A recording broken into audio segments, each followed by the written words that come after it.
Bonjour, voici les notes de cours pour la situation inversement proportionnelle pour que vous puissiez réviser en l'écoutant ou également pour les élèves qui ont manqué le cours aujourd'hui, le cours de jeudi le 24 septembre.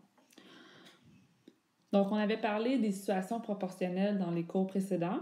Donc, des situations aussi, par exemple, je double mon nombre d'heures travaillées, je double le salaire reçu, ou si je quadruple mon nombre d'heures travaillées, je fais 4 fois plus d'argent. Puis après, je vous avais donné l'exemple contraire. Si, par exemple, j'arrive en classe avec des bonbons et que j'ai 90 bonbons, que vous êtes 30, mais chaque personne va avoir 3 bonbons. Par contre, si vous êtes 10, chaque personne va avoir 9 bonbons. Donc, moins il y a d'élèves dans ma classe, plus vous allez avoir de bonbons. Donc là, ça varie de façon inverse. Plus j'ai d'élèves, quand mon nombre d'élèves augmente, mon nombre de bonbons diminue. Donc là, on va voir des exemples concrets dans des situations problèmes où on doit faire des tables de valeurs, des graphiques, puis trouver la règle. Mais on n'est plus dans les situations proportionnelles, on est dans les situations inversement proportionnelles. Alors, l'exemple de la première page, je vais faire repeindre la maison. Si une seule personne fait ce travail, cela lui prendra 50 heures. Voici la table de valeurs qui représente le temps nécessaire à la réalisation du travail en fonction du nombre de personnes qui pourraient effectuer la tâche.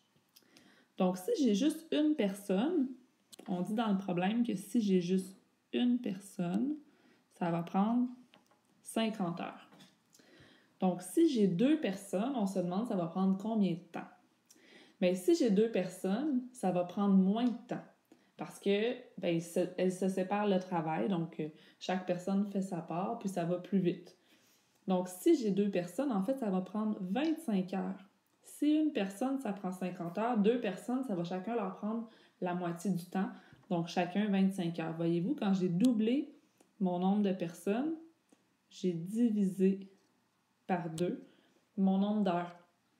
Ça ressemble au facteur de changement. Ça va être le facteur de changement inverse. On va voir ça plus tard.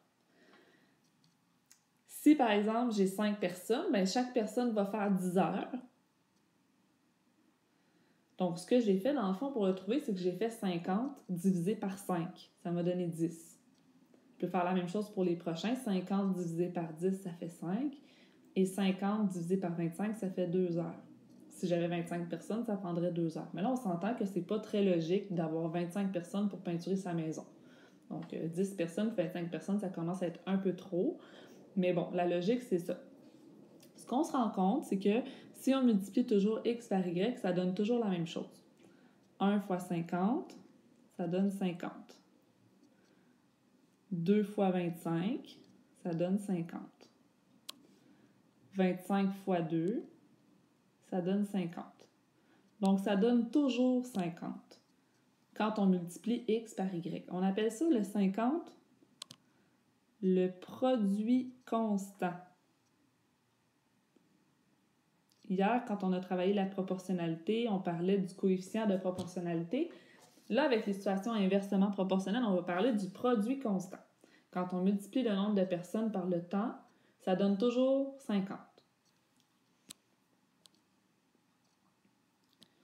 On dit que le temps en heure est inversement proportionnel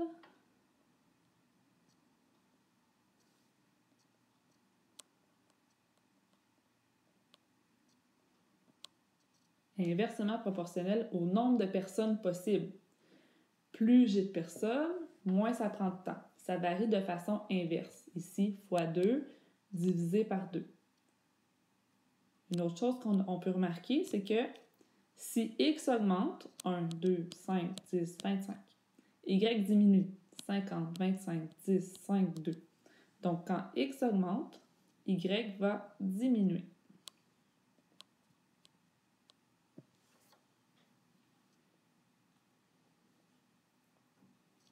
N'oublie pas que tu peux mettre pause à la vidéo en tout temps pour écouter si je suis allée trop vite. Donc, si on fait notre graphique du nombre d'heures pour peindre, mais sur l'axe des Y, ça va être le temps, puis sur l'axe des X, ça va être le nombre de personnes. Parce qu'on avait dit l'axe des Y, c'était toujours la variable dépendante. Le temps pour peinturer dépend de la quantité de personnes. Donc, le temps, c'est notre variable dépendante. Ensuite, on doit placer dans notre graphique les différents points, les coordonnées de la table de valeurs. Donc, on avait que pour une personne, ça prenait 50 heures. Donc, pour une personne, ça prend 50 heures, 1,50. Pour 2 personnes, ça prend 25 heures. Là, ici, les graduations, là, c'est 10 à chaque fois. 10, 20, 30, 40. Donc, 25, c'est entre 20 et 30. 2,25. Ensuite de ça, on avait 5,10. Donc, ici, c'est 5, 5,10. Et là, on n'utilisera pas la règle pour relier les points. On va les relier, comme ça va former une courbe. Et en fait, vous allez la prolonger vers l'axe des X, mais sans jamais toucher à l'axe des X.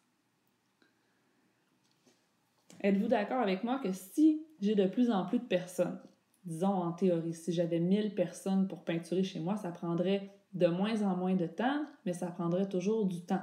Donc, plus j'ai de personnes, 100, 10, 10 000, ça va quand même prendre du temps à peinturer la maison.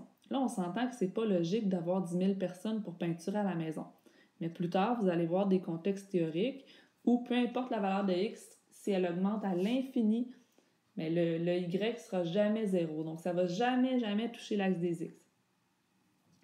Puis, on s'entend qu'on ne peut pas avoir moins qu'une personne pour peinturer non plus. On ne peut pas avoir des fractions de personnes. Mais vous allez voir des contextes plus tard où ça va se prolonger aussi vers l'axe des Y à l'infini, comme ça, vers le haut. Et là, ce qu'il faut retenir, c'est que c'est une courbe qui ressemble à ceci, puis qui ne touche pas l'axe des X ni l'axe des Y.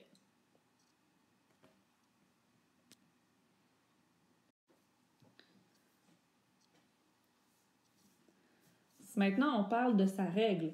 Donc, retourne à la page précédente, voir la table de valeurs. Quelle règle, selon toi, pourrait te permettre de trouver cette courbe-là? Y égalerait quoi? Parce qu'on sait que c'est toujours la variable dépendante qui est égale à ce qu'on va écrire après. Donc, ici, ça pourrait être quoi la règle? Donc, si tu as tantôt trouvé 25, 10, 5, 2 pour mettre dans ta table de valeurs, eh bien, en réfléchissant bien, tu pourrais trouver que, dans le fond, à chaque fois, tu as divisé 50 par la valeur de X. Par exemple, si je reviens à la table de valeurs, pour trouver, par exemple, 25 heures, on pouvait faire 50 divisé par 2 personnes, et ça donnait 25 heures. Dans la troisième colonne, 50 divisé par 5, ça donnait 10 heures. 50 divisé par 10, ça donnait 5 heures dans ta table de valeurs. Donc, à chaque fois, tu divisais 50 par le X pour trouver le Y. 50, ça se trouve être ton produit constant. Donc, il faudra toujours mettre le produit constant sur X. Donc, la forme générale, ça va toujours être Y égale K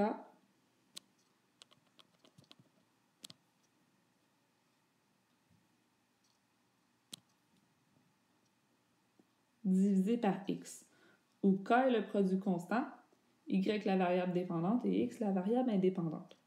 Le K, il va changer dépendant de la situation problème. Ici, notre produit constant, c'est 50, mais dans d'autres problèmes, ça pourrait être autre chose que 50. Donc, K va changer selon la situation.